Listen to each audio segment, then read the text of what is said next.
This is the Friday Night 360 AZ Preview Show. Haley Stasiak and Jordan Ham ready to break down semifinal action here this week. We've got a lot of really great games coming up. Some close wins last week, some upsets, predictable wins as it has been throughout the playoffs. Really great show today. We're going to have South Point head coach Dennis Benet joining us, as well as Perry Junior quarterback Chubba Purdy and 12 News Sports Tressa Tudrick. Let's get to it with breaking down all of this great action we've got. I've noticed going through these brackets that in every single division, 6A through 2A, it's the 1 and 5 seed that are meeting up here in this week of semifinal action. We'll start out with one of those games, number 1 Chandler versus number 5 Highland. Highland's got all the components there. Chandler is Chandler. Vaunted defense. I know you've been using that word vaunted this week, so I'm stealing your word there.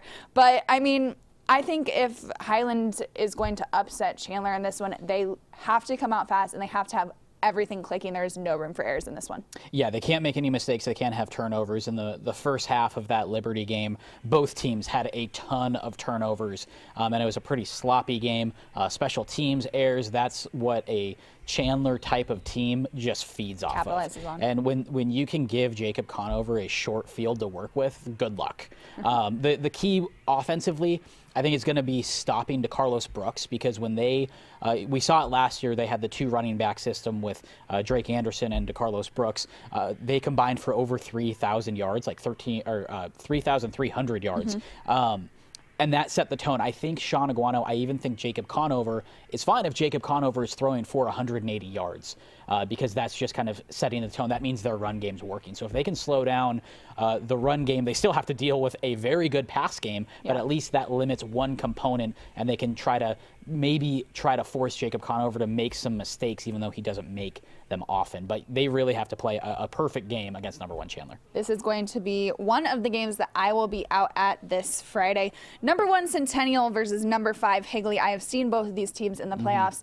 I saw Centennial in round 1 against Sunny Slope, and they absolutely dominated. That defense is unbelievable. Going through that footage I got from there, I mean, they had just knockdowns from passes and a few interceptions and turnover and downs. They are unbelievable on defense. And I was also out at that Higley upset of Castile last week. Was there for about the last 5 minutes of the game, and I saw it all in that last 5 minutes. An impressive win for Higley there.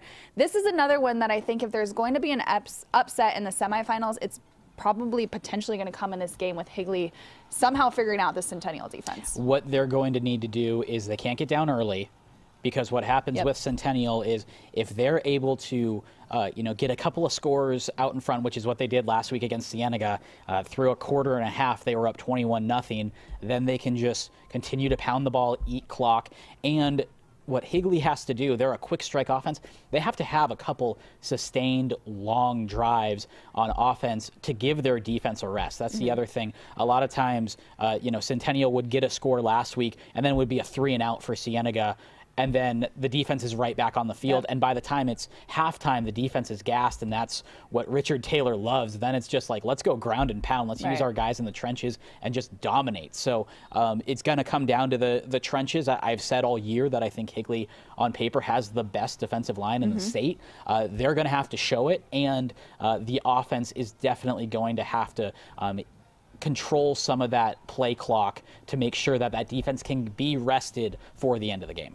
Number 2 Williams Field versus number 3 Notre Dame Prep. This is the second one that I'm going to hit on Friday night. I saw Williams Field last week, and I feel like they got out to a slow start there. I mean, Zach Shepard, quarterback for Williams Field, threw a couple interceptions there in the first half, which can't happen against Notre Dame Prep. Obviously, we talk about Jake Smith all the time. This Notre Dame Prep team has a lot of guys just all around on both sides of the ball. And when I saw them play Horizon, I've talked multiple times about the turnaround they had at halftime, the wild Jake, all of that, but a lot was fueled by the turnovers that the defense was able to cause. In that game, they forced 4 fumbles. So if they're able to do that, all of a sudden that flips the script a little bit.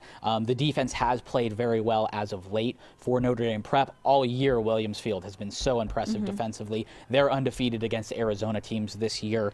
I think what's going to happen is they have such a talented secondary that they can try to limit Jake Smith out when he's wide out. So you may see him in some different roles.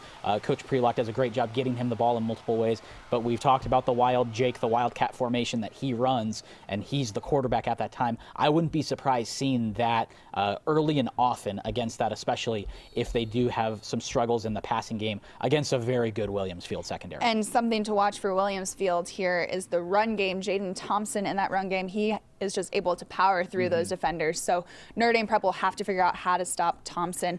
I haven't seen Notre Dame Prep this year either, so I'm excited to see Notre Dame Prep. I haven't seen them at all. And I think that another big key is these teams have really good return men. Yes. Jake Smith on Notre Dame's side, and then Noah Pola-Gates does a phenomenal job as well. They can flip the field, cause some short fields for their offenses, so that's going to be a key. I think it's going to be a lot of kickers kicking away from people. I was just going to say, yeah, this one, I'm sure it'll be a close scoring game. Go ahead and just, you can just slightly shank it out of bounds. We'll take it. Another 2 and 3 matchup, number 2 Saguaro versus number 3 Desert Edge. I haven't seen either of these teams. I know we talked a little bit about Desert Edge on AZ Audibles and how they're running more of a pass-heavy offense than a run-heavy offense this season. Yeah, I wouldn't say pass-heavy, but they're certainly throwing the ball more. It was more the past couple of years, and they had a very good quarterback over the years in Teron Thomas, but it was more they threw out a necessity. Now they can go out, make some plays through the air. Jihad Marks has been such a good receiver for them, and Adrian Lara is a freshman quarterback who's been so impressive. I'm looking forward to see what he can do over the next couple of years. But so there is a bit of a new wrinkle, and kudos to Coach Lucero, still keeping their identity, but adding some new wrinkles to that. But again, they're going to have to play a perfect game.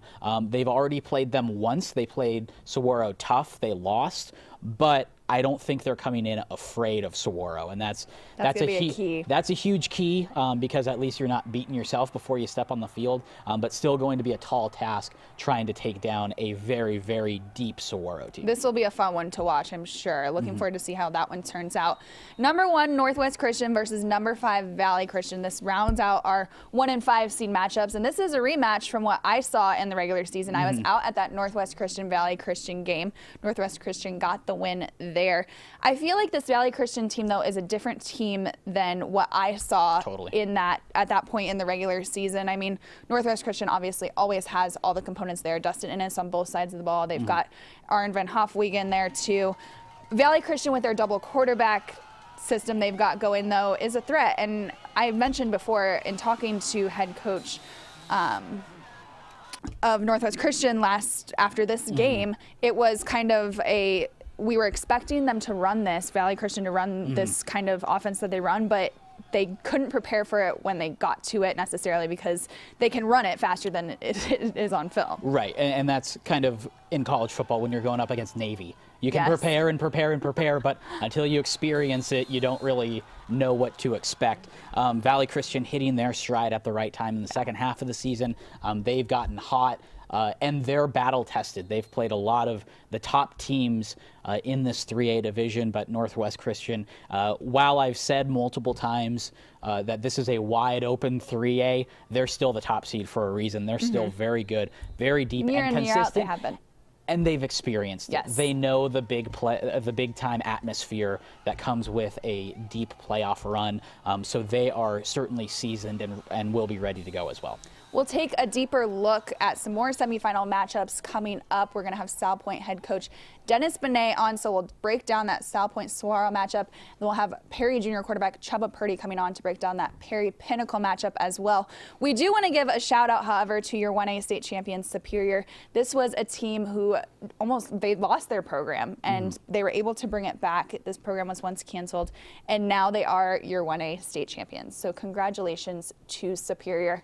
Coming up next, we're going to have South Point head coach Dennis Benet. Keep it right here on the Friday Night 360 AZ Preview Show.